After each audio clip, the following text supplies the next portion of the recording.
you know, I get frustrated when I come across businesses like this one. You've got customers that are prepared to spend anywhere between £650 and £950 with you. They repeat like clockwork every single year, but you're not actually spending any money to get new customers. You're just waiting for the gods to deliver you the customers. Well, actually, there's a much more proactive way that you can get customers. And in this podcast, we're going to reveal all. So have a little watch. Hello campers, welcome back to Business Broadcast. Me and JB are a little bit late after the jingle there because we're discussing lunch. He thinks we've got time to go out to have a pasta dinner romantically. We're doing 6 podcasts today. So this is 3 weeks worth of content. Look at us, back to back. Back to back, batching content. So don't I not get to see you next week? Or No, I think we are again. we always seem to be seeing each other. Incessant. Yeah. Well, I had a week off for holiday, didn't I? You did. No, so I've not taken a week off holiday because I'm committed to the cause, but sure. Okay. Okay, fine. Today we are going to Yorkshire. I have to do the Yorkshire. I love a Yorkshire pudding. Do you? Yeah. Oh, I love them. That's nothing to do with today's business. We are talking to a lady called Joan, who we've just had a little pre-chat with. Lovely lady. And she's actually been recommended by someone else called David Spittlehouse, who has been on the podcast before. So you've got to get on the podcast.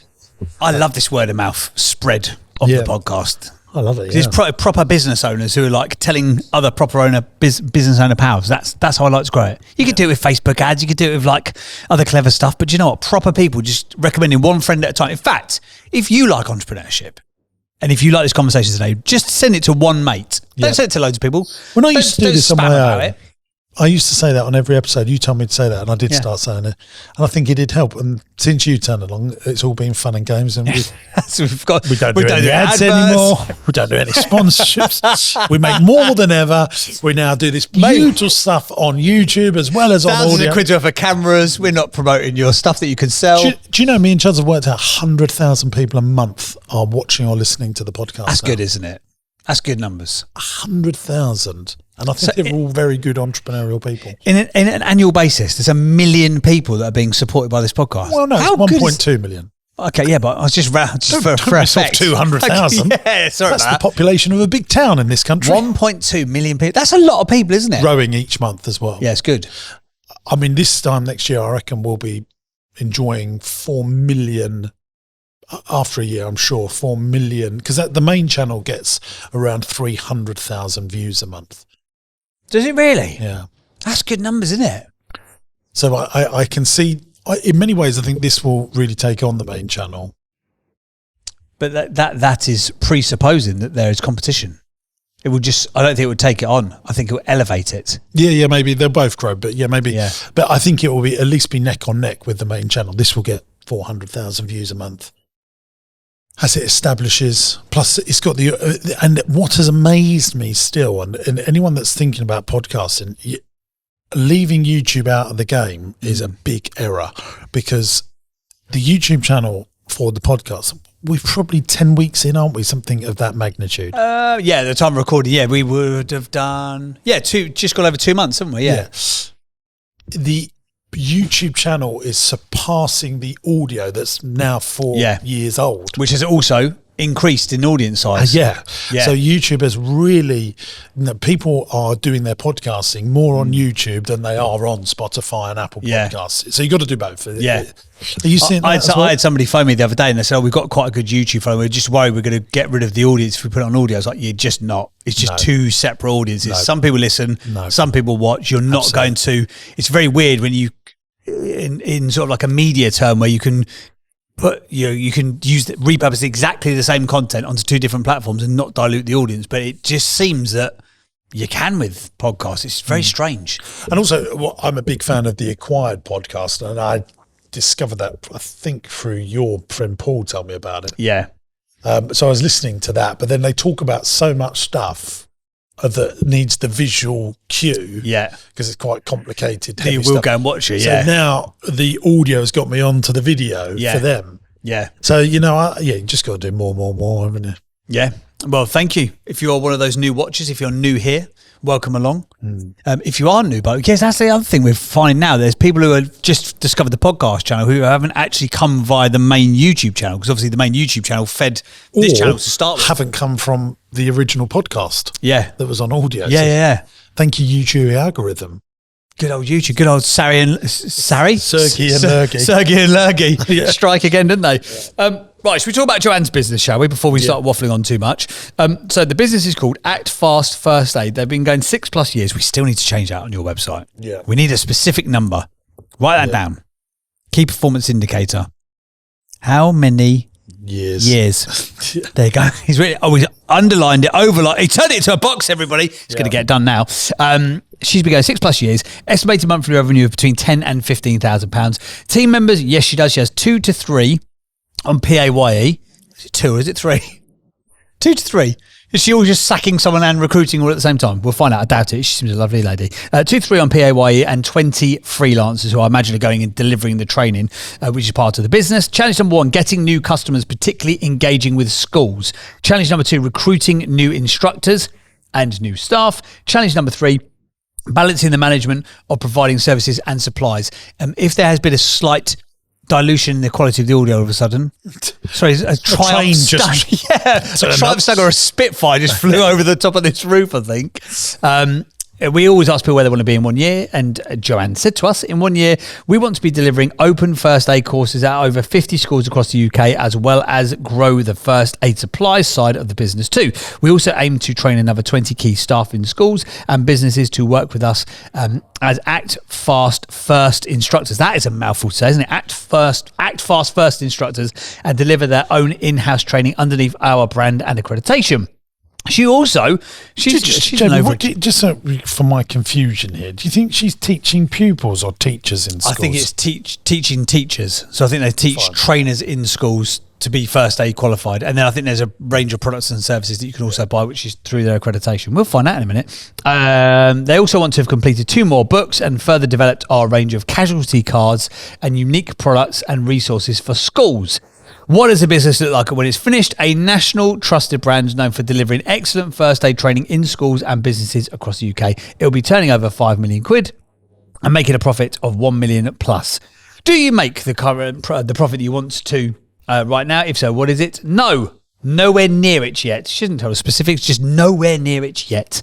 Day to day in the business, we always like to find out what entrepreneurs are doing with their time. At the moment, Joan is spending her time doing too many of the repeatable tasks. Oh, she's in for a telling off. Currently recruiting for an office administrator and a bookkeeper, good stuff, to take over these tasks. I'm also doing a portion of the training and delivery and aiming to reduce this over the next few months to free up more time to work on the business, not just in it. And then there's a bunch of questions that she'd like to ask you as well. Shall we get her on the pod? Yeah, let's get her on. Hey gang, James here. Great news. Business Masterclass is coming back to London. This is my ultimate 2-day event that will grow the profitability and size of your business so that you can have a commercially profitable enterprise that works without you in it. I've run this event before. People absolutely love it. We get rave reviews, and I'd love for you to come along. Imagine 400 business owners in a room serious about growing their business. Imagine the connections you can make. I'll be on stage teaching you all the stuff that I've learned over the last 20 years in 2 days to seriously scale your business up. If you want to find out how to buy companies, raise finance, get customers, and make your teams as profitable as possible, then this is the event for you. Look, it comes with my 100% money back guarantee. You come along to this event, and if at the end of day 1 you go, do you know what? I haven't got 10 times value out of what I've paid for this. I'll just give you your money back. And here's the great news. Tickets are only a few £100. There's no sleazy sales on the day. It's just me delivering all the stuff that I know about growing businesses. And I can't wait to meet you. I'll be there. We'll have a little chat with the other 400 people in the room. It's big enough, but intimate enough to really learn the stuff that I know that scales businesses. Cannot wait to see you at Business Masterclass. Now, every year the tickets go like hotcakes, so make sure you get your ticket now. The tickets are £299 as we're making this video, but they grow in value depending on how late you leave it. So get your tickets now before the price goes up. And I'll see you at Business Masterclass to grow your business. Joanna, Welcome to the podcast. Thank you for being here. Thank you for your time. We know you're a regular listener, so thank you for lending us your ears on a weekly basis. Give us the little summary sales pitch of At Fast First Aid, which is very, very difficult to say again and again on a podcast, I hasten to add. Give us the summary. Tell us the story of it and you. Oh, lovely. Thank you.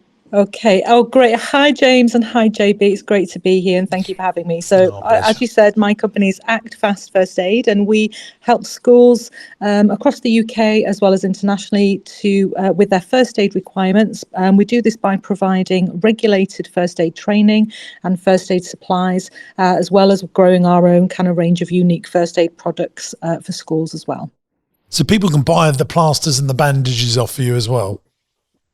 Yes, that's a new branch to the business kind of this year. We've always done a little bit, but I think we're kind of missing a real trick here as we're growing our kind of relationships and contacts with schools. This is something that we can also supply as well. Interesting. How did you get into this business? Yeah, good question. So it was I think it was about 7 years ago. I'm also a canoe coach as well. And a canoe coach? Canoe coach and a qualified teacher. So my friend who teaches for outdoor first aid at Cambridge University many years ago said, I need an extra trainer. Come and help me. I'll train you up. And so it just started as a bit of a weekend business. Just pause here. So what is a canoe coach? Oh, so someone who teaches canoeing or coaches people to learn how to canoe. I thought that's what you said. No, I thought that's what you said. What did you think a canoe coach did? Well, no, I wondered if it was a proprietary language for something that was nothing to do with canoeing. I've never come across a canoe coach. Oh, have you ever come across a canoe coach? I have now. Yeah, quite a few. Yeah, quite a few is about. That's just my kind of volunteer work and my hobby, really, my passion. Yeah. Oh, so good. Fine. So that's how it got started. So I was helping a friend out, really, and then I just fell in love with it and kind of fell in love with the business side of it as well. But I was working for many years just part-time, just kind of... How did you get your first customer? First customer, again, as a canoe coach, volunteering at one of our local outdoor centres. They needed their coaches updating, so it kind of that really. And if I owned a school and I've got 30 teachers or 30 members of staff and I want you to teach me how to do all my first aid stuff, what's it going to cost me? Well, because we run regulated courses, we have a set ratio where we can, for every trainer, there has to be only 12 learners. Okay, so 1 to 12. The cost would depend, so it's generally 1 to 12, and just for you, kind of your one day emergency first aid at work or emergency first aid at schools, depending on obviously where it is, and it ranges from anything from $650 to about $950. So schools have to have this then, I presume. Yeah, we have to do it for our nurseries. We have a company like you that comes in. Okay. Yeah, so all companies have to have it. Yeah, all businesses, even one-man bands. And it repeats every year. I knew that. And all of my guys are currently wrapped in bubble wrap while I just double check who's our provider. So if any of the HR people are listening out there, we can help. Okay.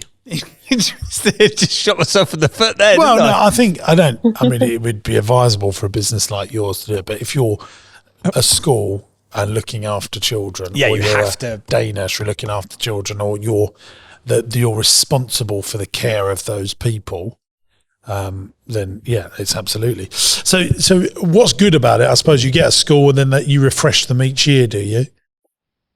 Or every 2 years? It's actually every 3. Yeah, it's recommended that they refresh and update every year, but not many schools do because of costs and releasing staff. But they have to renew it every 3 years. And they do that by doing another course for a day or two. If it's paediatric first aid, that could be potentially 2 days. Yeah, so it's like me doing my refresher courses on my speed awareness every 3 years, it seems. Yeah, you just like to keep refreshed on how those smart motorways are still working these days. Yeah. Right. I'm on their frequent flyer program. It's a lot more enjoyable that. So we do that. So once you got a school, they come back to you every 3 years, I'm guessing. Yeah, they do. Yeah, and well, they come back to us before if they have new members of staff. We also work with children. So we don't just train the staff. We also do. We've got something called the Act Fast Challenge that I've devised, where we go into schools and teach right throughout the key stages. So they have a bit of a progression route. So one school recently we've worked with their children from year 3 right up to year 6, which has been really lovely. To see that progression, and they leave in year 6 having done CPR and defibrillator awareness. And then we work with lots of sixth formers and secondary schools as well, which is great. So we understand the business. Let's hit in with the challenges, JB. Talk to me, baby. So challenge number 1 was getting new customers, particularly engaging with schools. What's the challenge there, Joanne? Sometimes it's difficult to... email marketing with new schools is difficult because a lot of it bounces back potentially. And I think it's just letting people know that what we do and where we are. So Joanne, what we're doing here is we're trying to grow the business by just sending out emails. What else do you do? Yeah. So most of our business comes from word of mouth. We are getting a lot of business now through our website, which ranks really well locally as well, but a lot of it is word of mouth. We will also, for example, if we have a course with one school, we'll also contact the schools within that trust or within that school cluster with a testimonial. Yeah. So that is one way. But my new strategy, having listened to your podcast, James, is we're also going down that route of the lumpy envelopes and some of the older-fashioned marketing that we've moved away from. We're going to try that as well. Yeah, and send. The other thing I would be doing. The other thing I would be doing is absolutely contacting all the local authorities and telling, because these local authorities are massive organisations. I don't think people realise a small local authority can well have £1 billion budget. Just for one local authority. They're absolutely giant bloody enormous, and you need to get into the procurement teams of all those local authorities, and they will tender stuff out, and you need to get on the tenders. You need to find a tender company. There's one called Tender Force, I believe. You can then see if there's any government tenders going out. You need to be, if you're not filling in a tender a week, you're doing something wrong, in my opinion, for this type of business. Okay. The HR departments for every local business to you within an hour and a half's drive time, you need to be calling them, finding them, emailing them, preferably turning up and knocking on doors. If you could find a really good, trustworthy knock-a-doorer person, it might be you if you could do that. Because really, the reason I ask people about this, how did you get your first customer? You got your first customer through networking. Through good old-fashioned, I've started a first aid business and this is my canoe crew. You've asked the canoe crew and they've gone, I know someone. There's not a brand called Canoe Crew out there, then that's a missed opportunity. I'm going to buy the URL right now. Yeah. But then I think that stuff is... easy to do and easy not to do, isn't it? Once you start getting busy. Yeah, it's easy to do, it's easy not to is a wonderful phrase. And in terms of the local authority, they actually keep it in-house. We've got 2 main local authorities now, the East Riding of Yorkshire Council and Hull City Council, and they deliver it in-house. So the leisure services teams, the local pool lifeguards, they actually deliver it in-house, but they do the generic cost. But the local authorities, we are on their supplier list, and they come to us for the more specific courses like the outdoor first aid that they don't do through the leisure service. They just do the generic kind of emergency first aid at work courses. So we do, and we're on the Lincolnshire supplier list as well, but we're not doing tenders. So that's something I'm definitely going to look at moving forward. Yeah, there'll be loads of big organisations that will be putting this stuff out. Even just massive companies will be, like us. I mean, we're spending so much on it now that I've said we need to employ our own person to teach it, like the council are doing. But maybe you should train those people and offer a separate. This is what we're doing. Yeah, this is the new branch of the business that started last year. So because it was like, well, how do we expand without kind of bringing in freelancers who we don't really know, that's going to really dilute that quality and that we have. So what we've done is we now run our own instructor program, but we actually teach people within their own company. So, for example, a school, we've got a housing association, and even people within the council. So they do our instructor program. They then kind of work under our umbrella. We provide all that quality assurance, all of the resources, because we live and breathe first aid. We love it, but we recognise that they've got busy day jobs, but they're very qualified and competent enough to teach it. So we provide them with all that support package, and they save quite a lot of money because they're not bringing an external provider. Gives them that flexibility, especially within schools and nurseries. They can do twilight sessions, lunchtime sessions, which an external provider probably couldn't do. And that's actually helping me grow as a business. So we've got like over 14 staff that work in schools now. We've got another 4 staff at schools coming on board in April. So that is the plan.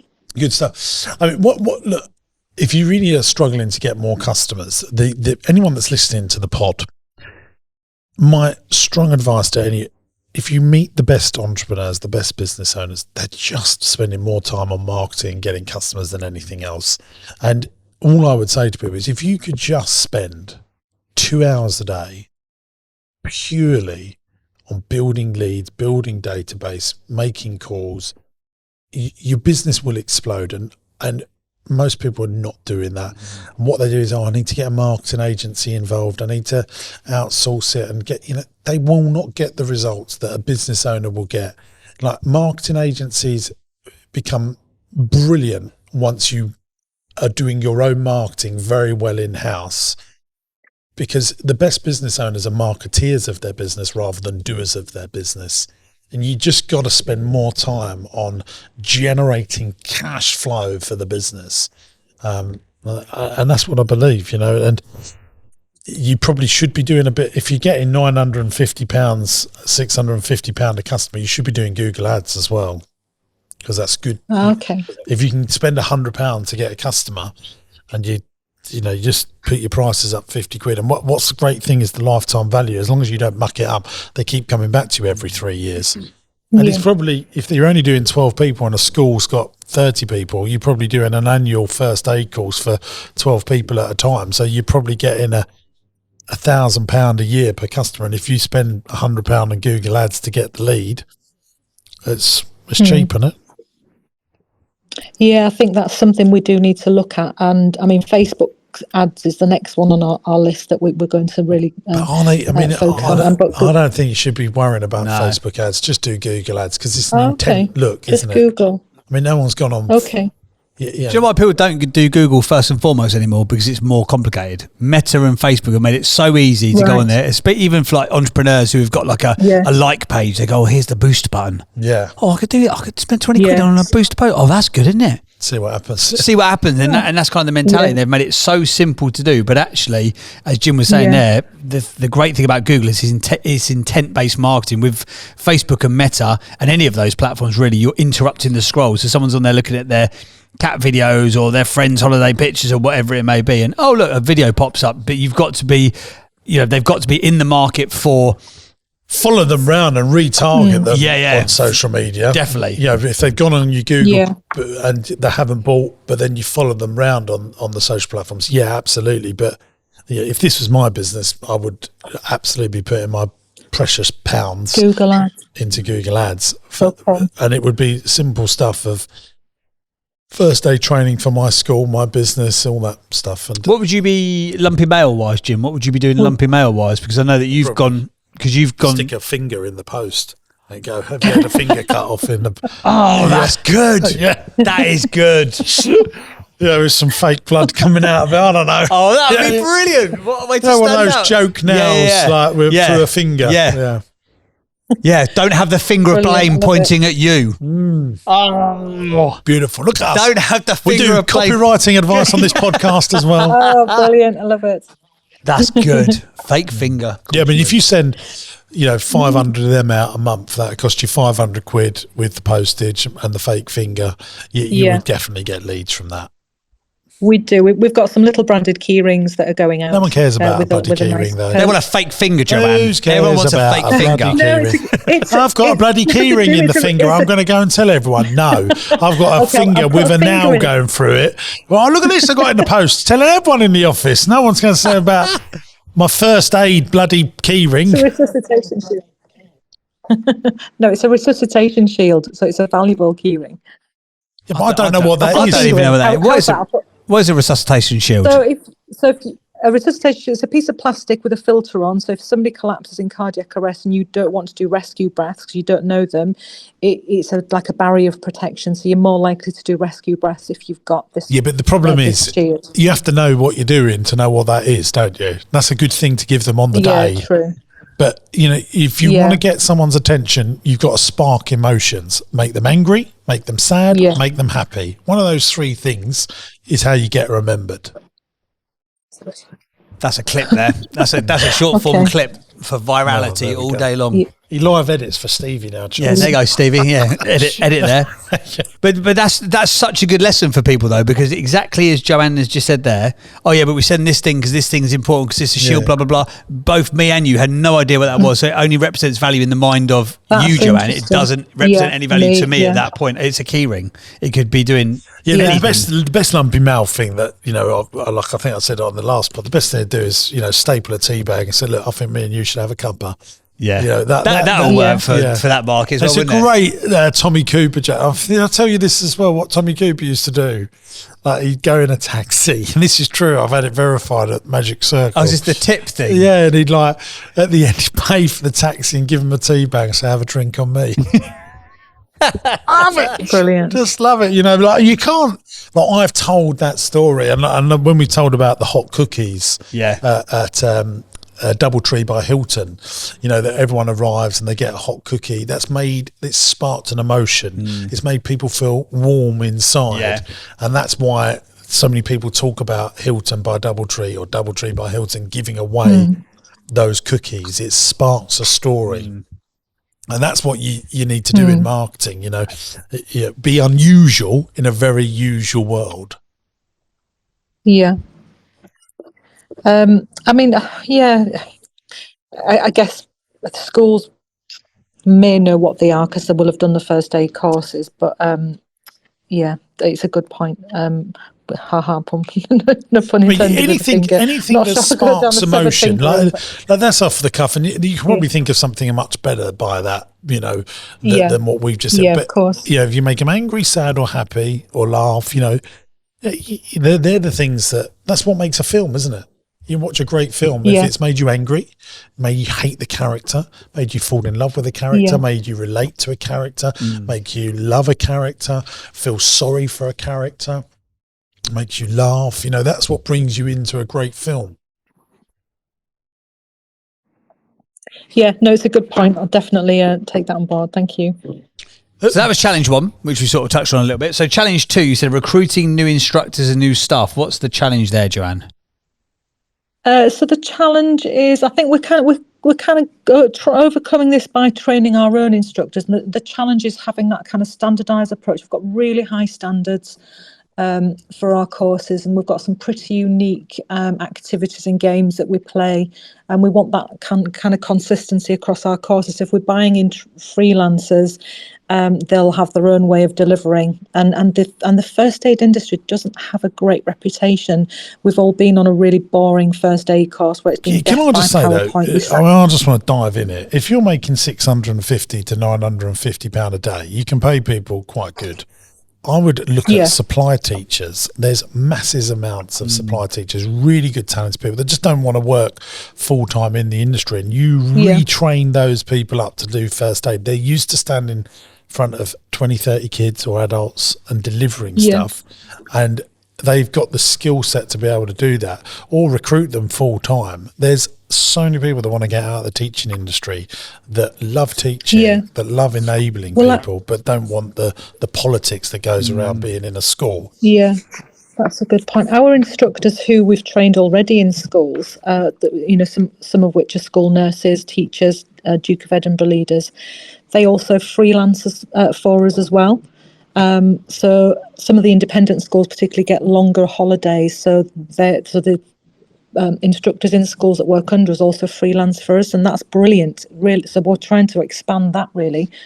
Then we know that there's that consistent approach to all of our courses, whether it's in Brighton or Barrow-in-Furness. The customer's going to be getting the same product. A regular thing comes up on the pod. People are, they need an electrician. I mean, that's not, they need an engineer in telecommunications, and they can't find a telecommunications engineer. I don't know how many times I said on the pod, recruit an electrician that knows 70% of the skill set, and then you've upskilled them in that bit, that 30%, and then and that's what people are doing. Like sometimes you have to slightly go out of industry if you cannot recruit because there's not enough people in there. Yeah, and I'm seeing that happen in more and more industries. Happening all the time. And that's what I was saying with the teachers. Loads of teachers want to get out of teaching. They're used to standing up in front of people. They're used to, making sure that people learn. Yeah. And, this is great. They do make great instructors as well, for that reason. And they're used to kind of, especially teaching teachers, that some people would find that difficult and quite daunting going into a school. So you've got to be quite confident to be able to do that and be a good teacher or facilitator of learning. And it's not about us as a teacher. It's making sure our students feel really skilled and confident. And if it's all weekday stuff, do you know what as well? I just thought that if you find really good kids entertainers and DJs that don't have any work on Monday to Thursday, if it's all weekday stuff, they would be great. Oh, that's a good point. Added benefit to them as well. Accredited as first aid certified and stuff could be a good little USP for them. Yeah, brilliant. Yeah. That's even really, nursery nurses. I mean, supply teachers. The nursery nurses. Well, that's what we're planning. Yeah, we have got somebody coming in July who's a nursery nurse for that reason.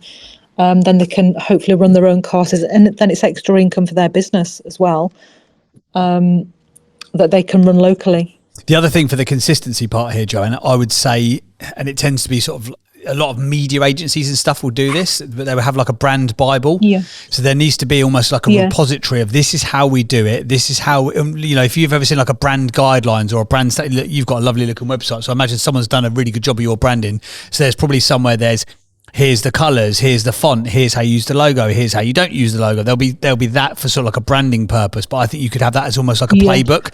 Like this is how we deliver the content, this is how we deliver the courses, and we provide that. We provide that for them. PowerPoint, lesson plan, scheme of work. It might also be then when you do your, maybe you need to hire in your own version of a chuds for, you going out as a trainer or someone who's like the best trainer that you've got, and record all of their content. And then part of the prerequisite for someone to come on board and be one of your trainers is that they have to go through the training, and you could put it onto like a Thinkific or a Teachable or one of those online platforms, so you can then verify that they've watched all of that content. You can't force them to have their eyeballs staring at the screen, but it will help you to make sure that they've watched what you do and how you do it. Yeah, that's a really good idea. What we do at the moment is they have to come on either a 3 or 5 day course so that we can kind of get that consistency. And it's a lot of content to teach, and we strip the whole thing down and break it down into obviously the learning outcomes in line with the awarding body as well, and the resuscitation guidelines. So the face to is much better. It is good face to face, but I like that aspect of maybe an online as well. You could just record the in-person one as well, and then just break it into little videos. So then, for example, if there's like you've got to think, if you've done a 5-day training course and 1 3-hour section of it was exactly how to teach CPR to year 3 to 5, that's one bit of information amongst a million bits of data that they've tried to stick into their brain during that week, which might be a bit all consuming. But then if you can make them go back and say, we want to do refreshers each quarter, we want you to do a refresher, or you're going in to deliver, you haven't done one of these training courses. Hey Julie, I can see you haven't done one of these training courses for CPR for youngsters for 12 weeks. Could you go on and just check the video out again, because we want to make sure we're delivering it in terms of the brand guidelines. And then also potentially, not the threat, but the idea that you might spot check people to make sure that you're going to turn up and make sure that they're delivering the content in the way that you want them to, or deliver the training.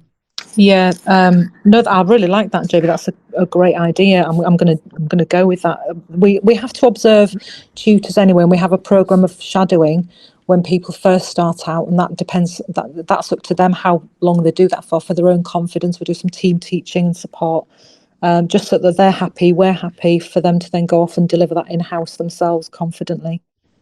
But I like that trainer video idea. Should we do questions, JB? Fab. I think we should. So challenge 3 was balancing management and providing services. Yeah, you'll be fine. So let's go to the question. It's all right. I think you'll be wrapped up in the questions. So you submitted 5 questions. I don't know if you remember them or not. I will rattle a few of them off and then we'll pick the best couple, shall we? So question number 1 was, what is the most common mistake you see entrepreneurs making that's preventing their business from growing?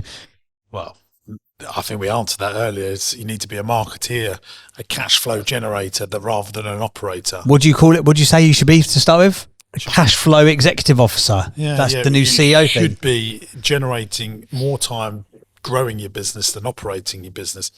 I literally believe it's 80% of people spending their time operating their business and then 20% of their time growing it, bringing in cash flow. And if you can flip it, you'll become in the top 5%. Like it. And there's 2 questions that I've sort of picked out quickly. I've just scanned through them. So I love this. I think we should start doing this. So this next question, what do you recommend I do immediately after this podcast conversation to take my business to the next level? I think every guest should have this is the thing you go and do now. Yeah. Like what's the immediate next step? The immediate next step for you is to buy a load of fake fingers. Direct mail, Google ads. And investing a good day into working out how that will work for you, because you can waste a load of money on Google ads if you don't know what you're doing. Maybe you find an effective agency to help you with that, and that needs a beauty parade. Because look, my view, if anyone's thinking about Google ads, and we recommend it a lot here, and we talk about it. Sorry, not recommend it. We talk about it a lot here on the channel. We talk a lot about old-fashioned marketing, don't we? Yeah, we talk about it all of it. But my absolute view on Google ads, when you are in the realm of getting £950 a customer, Google ads will work for you. And if you've got enough meat on the bone, haven't you, to spend? Yeah. And you've got good lifetime value and you're ticking that box, they come back year after year after year after year, maybe sometimes multiple times a year if they've got more than 12 staff. Where it's difficult for like me in Party Pieces, where the average order value is 35 quid, and it's costing me 70 quid to get a lead for the door. Exactly. Yeah. And they only need me once a lifetime or once every 3 years. This is why I would absolutely be spending time on that. And you should be able to see, like, you don't want, we spent, I mean, I don't want to scare you with numbers here. We spent £5,000 on Google ads this month, but it's only brought in £5,000. But actually those people, a good 70% of them will buy from you for the rest of lifetime. Yeah. The lifetime value is so good, it starts to make sense. And that's really, marketing really should start with lifetime value. That's where, the basis of marketing is, what is the customer going to spend with us over a period of time? And then you can work out what you can do to spend to get a customer. And do you know what as well? Good marketing agencies, they will put in time to pitch you in the right way. So if you went out to, say, 3 local Google Ads agencies, there will be some fantastic ideas in there. They will put in time, effort and energy if they really want to win the account. And you'll find the needle in the haystack by getting them to actually, and do that, make them proactively pitch to you and go, here's our business. This is who our target market is. What would you do? And make them do a pitch to you. People are sometimes uncomfortable making people jump through hoops to win your business. But if that's the idea, and then realistically, if you did that and they get some good results, you go, actually, do you know what? They've got one simple advert set and blah, blah, blah. You could do that yourself, but you've got the ideas already, and get them to run it for you for a little while. So yeah, get 3 in to pitch you on how they would do it. We've got time for one more question. Yeah, I reckon so. What strategies do you recommend for building relationships and partnerships with schools to promote our first aid services? I think we covered that. Yeah, we covered that. Fake fingers. Standard. It's not often that the answer to a problem is fake fingers, but in this instance, it is. In fact, we'll do another quick one. In all the years of business experience and investment, what has been the most enjoyable aspect of it? Oh, definitely the people that you work with. You love people that you work with, didn't you? I mean, they're like an extension of your family, aren't they? Like Chuds is like your little brother. You don't. He's much cooler than you. You just don't realise if you get people that you like working with, you have won all the lotteries of life. Yeah, it's true, actually, isn't it? Absolutely. Like, forget the money, like if you've got people that you genuinely have around you that are enjoyable to be around, amazing. You just enjoy spending all your time with them, don't you? Yeah. Then it's never a wasted day. No. If you're with good people, and that's nice. So there you go. Have you got any other questions, Joanne? You had that was your selection of 5 that we allowed you to submit. Have you got any others that have come up from this conversation? That's great. I did have a question about the Google ads, but you then answered it. So about the pitching. So I'm going to investigate that, and it's been really, really helpful. You're amazing, Joanne. Thank you very much for being on the big show. Oh, so are you. Thank you. Thank you. Cheers, Tom. Awesome stuff. There you go. Joanne, all the way from Yorkshire. That's a good little business, that as well, isn't it? Yeah. But these are, good business. Good businesses, recession proof. It's a legal requirement. People have to have it, don't they? So, it's good. Well, if you have enjoyed today's episode of the podcast, then please feel free to leave us a 5-star review. Hang on a second. I'm jumping the gun here. We need to do the 8 traits of the greats. Hold fire. What we do every single episode, whenever we remember, is we rate our guests on the 8 traits of the greats. We look at entrepreneurs that are great, and we rate the 8 traits of the greats. I'm just waiting for the jingle to finish. Flippity flip, that was longer than I thought it was going to be. Right, welcome along to the 8 Traits of the Greats. This is where me and my good friend James Sinclair, that's him over there, we rate entrepreneurs and business owners on their entrepreneurial acumen. Sometimes they score high, sometimes they score low, but where will Joanne go? We will find out where she goes on the 8 Traits of the Greats leaderboard. Currently, right at the top, we've got Ian from the Solar Company, 5.5 points. Doesn't matter because no one wins a damn thing for it. We just like doing it for our own entertainment purposes. So, 8 Traits of the Greats. Number 1, starting with the end in mind. I'm not sure. No. Number 2, passionate about their cause, yes. Oh, definitely, yeah. What? Number 3, untold amounts of resilience. Half a point because we don't know. Yeah, we don't actually know. They master relationships with people. Well, if you're dying and she saves your life, I'm sure she's mastered great relationships. You don't really care at that point in time, she's do you? Part of the canoe crew. She must be working with you, The canoe crew. Number 5, commercial awareness. Half a point. Half a point. They innovate so they don't evaporate. Half a point because I think... they're master marketeers. No, she can't have that one. They stay teachable and curious. 100%. Yeah. She's that. So that means that just hit the jingle again for absolutely no purpose at all. But that means that Joanna is in line with Kesh, who we had on a couple of weeks ago. She's also in line with Tech & Co. And she's also in line from Dave from Fastfix. And if you can remember, if you're a regular listener, they've all scored 4.5 points. There we go. You should have just been on hospital radio. I should have been. I did hospital radio for one day. They asked me not to go back. No, actually, I'm sorry. You need to be community. You should radio. have been on radio, shouldn't you? I should have been on pirate radio. Properly, you could have. I reckon you could have gone all the way. I didn't try hard enough. No. Do you think you could have if you actually put some effort into it? I thought at the time I was really trying, but I didn't try at all. So I had a national radio gig, and I got sacked by the ex-head of Radio 1, and I was quite wounded by it. And then I just spent my time sending out CVs and demo discs. Do you remember CDs? God, that's how old I am, kids. I was sending out demo discs to people, but actually what I should have done is go to a community radio station and cut my teeth there and done like early breakfast before I went and did a day job from like 4 till 6:30 every morning. No one makes any money unless you're on Radio 1 though, do they? Or like Chris Evans probably does all right over at Virgin. Chris Evans, who bought Virgin Last Radio time we for checked, 96 million quid. But not many people are there. That's the Steve Wright. So the Radio 2s, the Radio 1s, the Virgins, a lot of the little ones. LBC guys. Like round here, you'd have had like Adventure Radio up the road from here, wouldn't you? At one point, you'd have had like, you used to have one down in Suffolk. You'd have had like Wave 105. You probably used to advertise on. An LBC presenter gets like Nick Ferrari. Nick Ferrari will be on £250,000 a year. But he's a flagship person, I would say.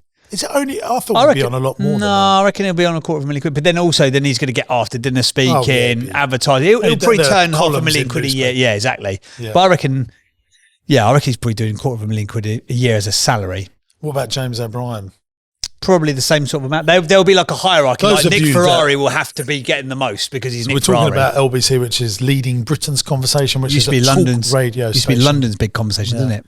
What's interesting is that whole network, global radio, they've now got rid of local radio. So to your point about sort of like, could I have made it? The training ground for people like me back in the day was community stations or little local stations. They just don't exist anymore because Global and Bauer and the big media groups have swallowed them up. But interestingly, they are going more and more and more into podcasting. I've just employed a guy from Global Radio and all they care about is their global player. Yeah. I say that's all they care about, and heart. Well, do you think there is a position for local radio anymore? Do you think? Yeah, it suits a certain traffic. demographic. Yeah, for traffic, for weather, but also we keep talking about, the baby boomer generation. That's who still listens to the radio. They still, tune in to 105.4 or whatever. They will get into the car and they will be creatures of habit. And they used to listen to BBC Essex or BBC Suffolk or whatever, and they'd know what, they've traffic and travel and all that sort of stuff. But I think there is a place for it. A niche radio like LBC, it's got a very loyal following, hasn't it? Yeah. But it's been there for a very long time. So you look at like Talk TV have now got a radio station. GB News have a radio station, but they literally just spin off the audio from that. Yeah. And I don't think that works because there's so much of a conversation on TV that needs the visual to go along with it. If you're not, I think it's a medium that needs its own attention put on it, if that makes sense, rather than just being like, another thing that you're on. Interesting. I got asked to be to potentially get involved in Eastbourne Radio. They're going to put at the end of the pier. They're going to have like an end of the pier radio station. I was like, that would be kind of cool. I can't be bothered with the commute, but there you go. Well, if you'd like to, Sorry, no, I'm just thinking. Aren't you going to take on we potentially has that been announced yet? Yeah, no, not yet. It's exclusive, guys. We've been Can't tell him anything, can you? Bleep that out. But if that is the case, we could stick a radio station there, couldn't we? Imagine the end of the pier. Yeah, we're not starting a radio station yet, but we are bringing a live podcast to London. This here podcast, JB and I are doing the live podcast in London. It's called Business Broadcast Live. It's at the Leicester Square Theatre, live in London. Talking of radio, why don't you let's give it the full up. So go on. So it's the 10th of June. 2024. We're going live in London, Leicester Square Theatre in Leicester Square. Tickets are £32, including vodka and tonic. They're how much? They're £32, I can't including believe vodka it. and tonic. What a bargain. That's VAT, not actual vodka and tonic. JB always pulls me up on that. And it's going to be 2 hours. You persist with the joke. Yeah. 2 hours of absolute business entrepreneurship, fun, fandango stuff. And we'd love to see you there. We've got some guests coming on, haven't we? There is actually not many tickets left, actually. I'm amazed with no ad spend. No. Just us talking about it on again here. And again. We are nearly full, gang. There is a handful left. So if you I got a text a few weeks ago from you going, we've gone past the point of this being embarrassing. Yeah. I was like, what? I don't think we sent an email out about it No. yet. Have we sent an email? Oh, we have. Yes, we have. Yeah, so we have. Never let the truth get in the way of a good story. Have we? No, we haven't. Okay, fine. We should definitely get onto that. No. So, but people are coming along. So, yeah. And it's going to be great. a great night. And then after the show, we've bagged the theatre so that you can network with all the other people. There'll be some amazing entrepreneurs.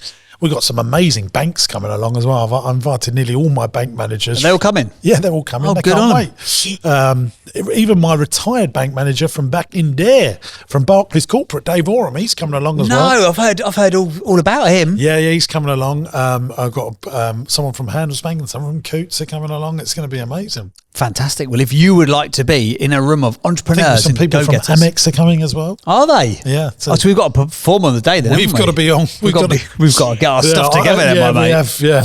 It's going to be amazing. Look, we're doing it all the time.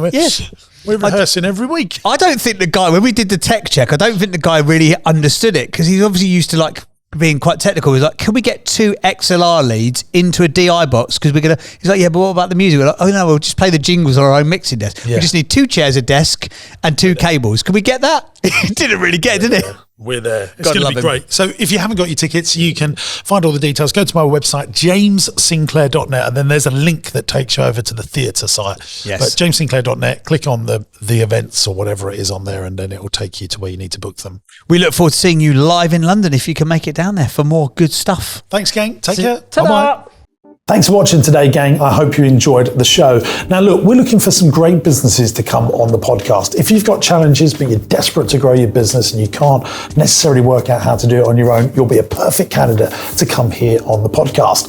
It's absolutely free to come on the show. Go to my website, jamessinclair.net, and there's a podcast button. Click on the podcast button, fill in the application form, and we'll do our very best to get you on the show and try and grow your business. If you're loving the podcast, make sure you subscribe to the channel by clicking here. And why not give this one a watch? I think you'll like it.